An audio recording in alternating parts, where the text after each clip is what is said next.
Well, students, today we have to discuss related to how to calculate the empirical formula of the given compound. In previous lecture, already I taught you what is the empirical formula and how to easily find out empirical formula of a given molecule. तो look here, empirical formula किसी भी compound का the empirical formula of any compound can be calculated by using the percentage composition of atom as well as its atomic mass. So these two factors are important for calculation of empirical formula. So already I have written the one question. By this question I will explain each and everything how to calculate empirical formula. So look here, in the question already I have written, in an organic compound the percentage composition is 92.4% carbon and 7.6% hydrogen. Determine the empirical formula. आपको मैं एक बहुत important point बताना चाहता हूं। अगर कोई organic compound दिया है और उस ऑर्गेनिक कंपाउंड में कार्बन हाइड्रोजन का परसेंटेज दिया है, अगर उन दोनों का परसेंटेज 100% के इक्वल है सम ऑफ दैट परसेंटेज, तो समझेंगे उसमें ऑक्सीजन नहीं होगा।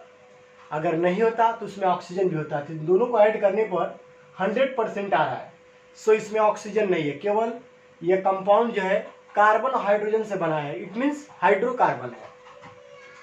तो देखिए कैसे डिटरमाइन करेंगे, बहुत इजी तरीका है। इसका एक चार्ट है, वही आपको समझना है। तो सबसे पहले एलिमेंट जो दिया है क्वेश्चन में, एलिमेंट के बाद परसेंटेज अमाउंट, परसेंटेज जो दिया होगा, इसके बाद से एटॉमिक मास, एटॉमिक मास होता है, जैसे कार्बन का 12 हो गया, हाइड्रोजन का 1 हो गया, उस तरह यूज करेंगे। इसके बाद से moles of atom, moles of atoms, moles of atom. अब मोल्स ऑफ एटम के बाद होगा आपका मोल रेशियो और एटॉमिक रेशियो कर सकते हैं, मोल रेशियो और एटॉमिक रेशियो, ये आपका चार्ट है। अब इसी के द्वारा हम कैलकुलेट करेंगे। तो सबसे पहले एक एक चीज समझ ले क्या होता है।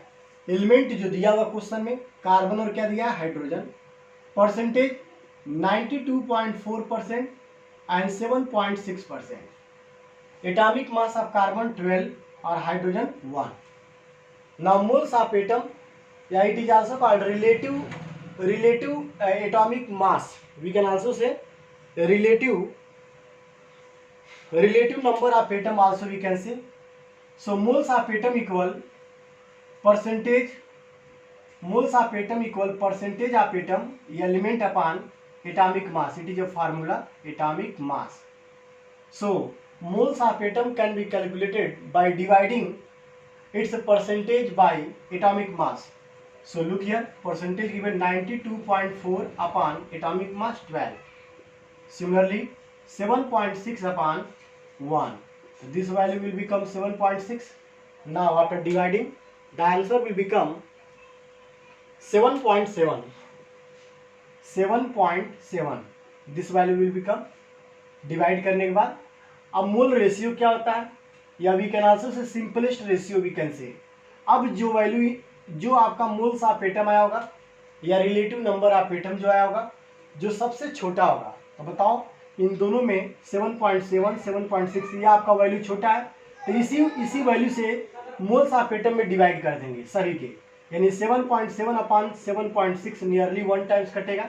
ये भी आपका 7.6 अपॉन 7.6, ये भी आपका नियरली 1 टाइम्स, 1 टाइम हो गया। अब जब हो गया तो इसमें सिंपलेस्ट, यानी कि एक और पॉइंट लिख सकते हैं, simplest whole number of atom या सिंपलेस्ट होल नंबर रेशियो लिख सकते हैं, सिंपलेस्ट होल नंबर रेशियो। तो होल नंबर रेशियो का मतलब यहाँ पर ऑलरेडी एक होल नंबर में पहले से है, यहाँ पर नियरली पहले से है, और 1 पॉइंट समथिंग ये ऑलरेडी है। जैसे 1 पॉइंट इसको डिवाइड कर 0 1 आएगा, तो इसको 1 मान लेंगे नियरली, ये तो 1 ऑलरेडी है, तो यह एक होल नंबर हो गया। अब देखें इसके आगे, इतना सबको समझ आया। अब the empirical formula compound, the empirical formula of compound equal, आप बताओ इम्पेरिकल फार्मूला क्या होता है? सिंपलेस्ट होल नंबर रेशियो होता है। तो कार्बन का संख्या कितना है? 1, बहुत अच्छा। हाइड्रोजन की संख्या कितना? 1।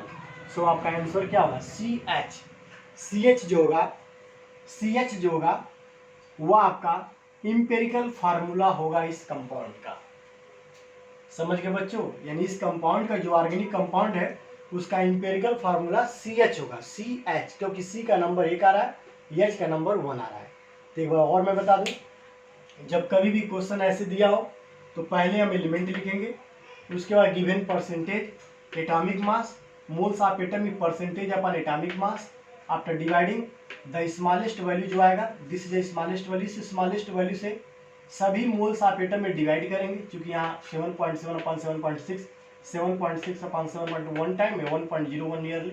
तो whole number, simplest whole number nearly 1 और ये भी 1। So the empirical formula of the compound, carbon का नंबर 1, हाइड्रोजन का भी नंबर 1, सो CH। तो CH is the empirical formula of the given compound. Please take screenshot.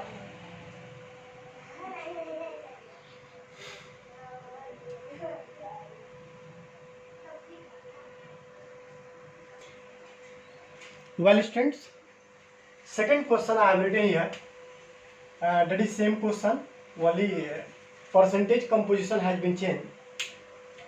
The percentage composition of ferrous ammonium sulfate is, ferrous ammonium sulfate is a kind of double salt, ये double salt है, is a 14.32% Fe2 plus, 9.20 ammonium ion, 49% sulphate ion and 27.57% water.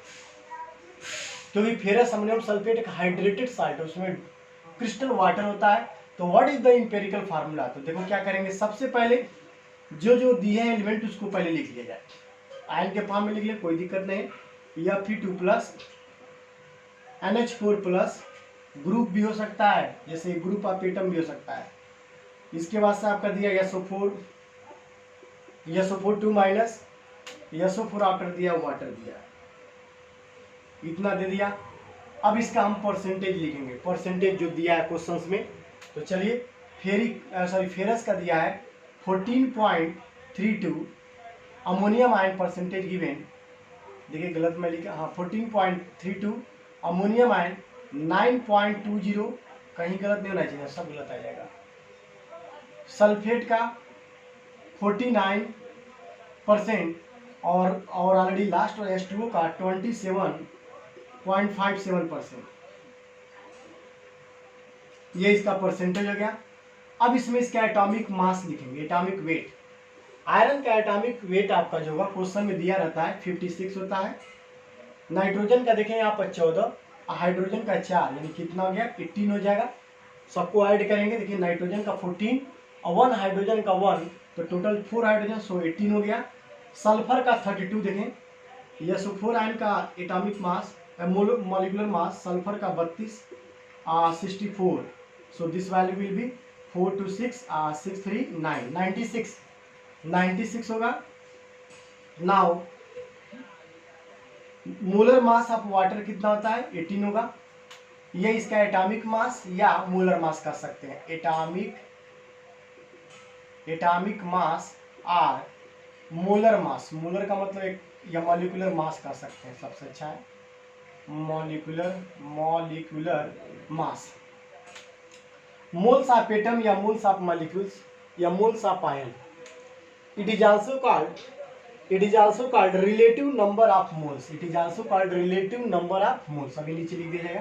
तो चलिए देखें अब क्या होगा, moles of atom का percentage, तो कितना परसेंटेज? 14.32 अपॉन एटॉमिक मास या मोलर मास 56। ऐसे इसमें भी परसेंटेज 9.20 अपॉन 18, ऐसे इसमें भी 49 अपॉन 96, सिमिलरली 27.57 अपॉन 18, ये आपका हो गया। अब इसको सॉल्व करेंगे, कितना आएगा, चलिए देखिए अब इसको मैं सॉल्व कर रहा हूँ। पहले का सॉल्व करने पर आएगा 0.2257, आप लोग करिएगा 0.2257 बार कटेगा। सेकेंड वाले का नियरली आएगा 0.511, 0.511 आएगा। और इसका 49 टूजा यानी 2 पॉइंट समथिंग आना चाहिए, मीन्स ये भी आपका 0.5 ही आना चाहिए। 0.5104 इसका आएगा। और इसका आपका जो होगा 1.532 आएगा, 1.532। ध्यान देंगे बच्चों, परसेंटेज में उसके एटॉमिक मास या मॉलिक्यूलर मास या आयनिक मास से डिवाइड किया गया है। डिवाइड करने पर ये वैल्यू आएगा। अब इन सभी वैल्यू में हम पता करेंगे सबसे छोटा वैल्यू कौन है। तो बताइए सबसे छोटा इनमें कौन है। सबसे छोटा आपका है 0.2257। अब यह सबसे जो स्मॉलर होगा, इसी स्मॉलर से सभी के मोल्स ऑफ एटम या मोल्स ऑफ मॉलिक्यूल्स में डिवाइड करेंगे।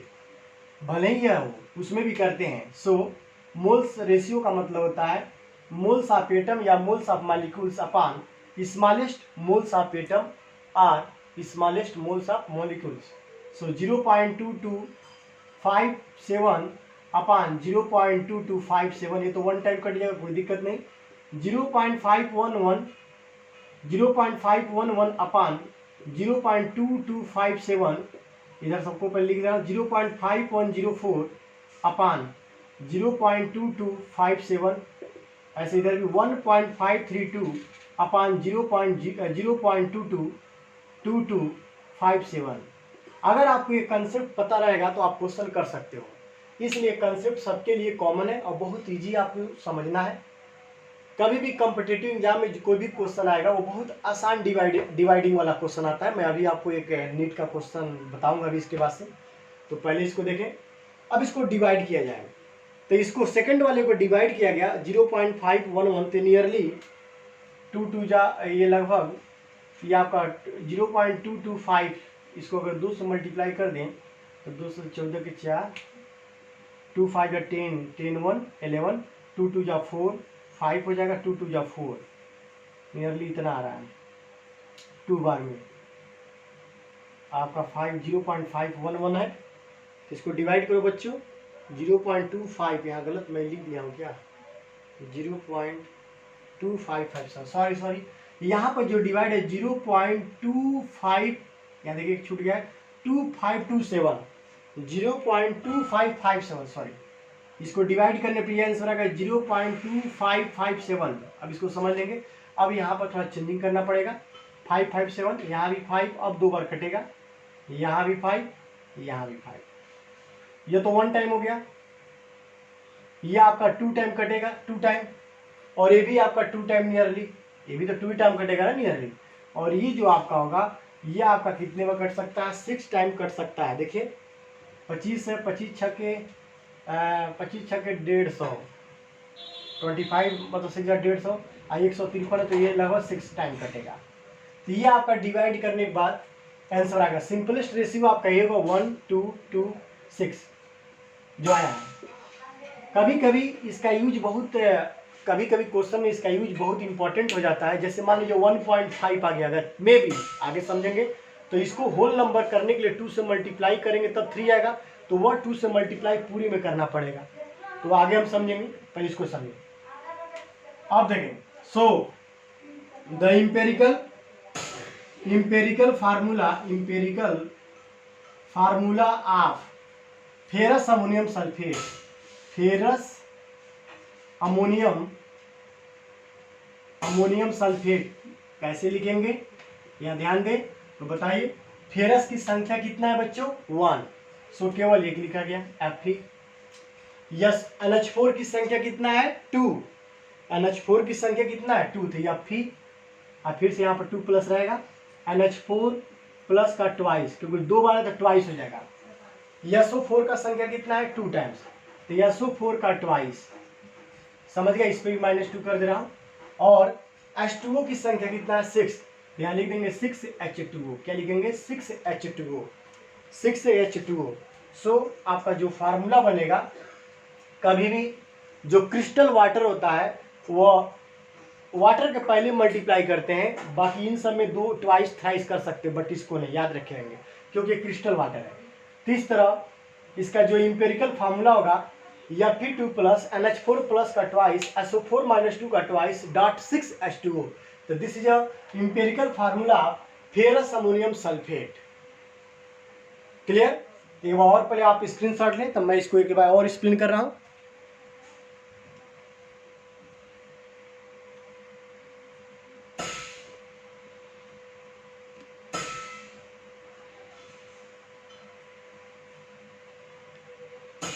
चलो बच्चे और देखो, एलिमेंट या आयंस, या एलिमेंट भी लिख सकते हैं, वो तो डिपेंड करेगा। एलिमेंट्स आर आयंस, तो सब आयंस दिए, केवल ये मॉलिक्यूल्स दिया, मॉलिक्यूल्स भी हो सकता है। Or molecules, percentage, atomic mass or molecular mass, moles of atom या मोल्स ऑफ मॉलिक्यूल्स या moles of ion, mole ratio and the simplest ratio. So after dividing 1 2 2 6, तो आपका Fe का संख्या 1, NH4 प्लस का संख्या ट्वाइस, और SO4 का भी 2 और H2O 6। सो यह आपका आंसर होगा। मैं इसको प्रूव भी कर सकता हूं यही फॉर्मूला होगा कि नहीं, तो चले देखिए कैसे। तो पहले आप स्क्रीनशॉट लें। ओके स्टूडेंट, मैं इसको प्रूव भी कर रहा हूं, देखो कैसे। आपको बता दें, फेरस अमोनियम सल्फेट एक डबल साल्ट है जिसका फार्मूला आता है FeSO4 डॉट NH4 का ट्वाइस SO4 और डॉट 6 H2O। यह आपका फार्मूला है फेरस अमोनियम सल्फेट का, जिसको हम मोहर साल्ट कहते हैं, मोहर साल्ट कहते हैं या फेरस अमोनियम सल्फेट करते हैं। यह कैसा साल्ट है? डबल साल्ट है। कैसा है बच्चों? डबल साल्ट, बहुत बार पूछा, डबल साल्ट है, यह डबल साल्ट है। अब देखो, अगर इसको आयनाइज करेंगे तो देखिए क्या क्या टूटेगा। Fe2 प्लस देगा, प्लस SO4 2 माइनस देगा यहाँ पर, क्योंकि SO4 पर 2 माइनस होता है, plus 2NH4 plus SO4 2 minus, फिर से क्योंकि यहाँ भी है, अब प्लस 6 H2O। अब इसमें मैच करें या इसको हम देखें, एक Fe है, Fe की संख्या कितना? 1। तो देखिए इस फार्मूले में Fe2 प्लस की संख्या 1 है, बहुत अच्छा, सही है। SO4 आयन की संख्या कितना है बच्चों? 2। और यहाँ देखो SO4 आयन की संख्या कितना है? 2, करेक्ट है। NH4 प्लस की संख्या 2 है, और यहाँ भी NH4 की संख्या कितना है? 2 है, और वाटर की संख्या 6 है, तो वाटर की संख्या 6 है। सो ये आपका करेक्ट है। Okay, please take screenshot.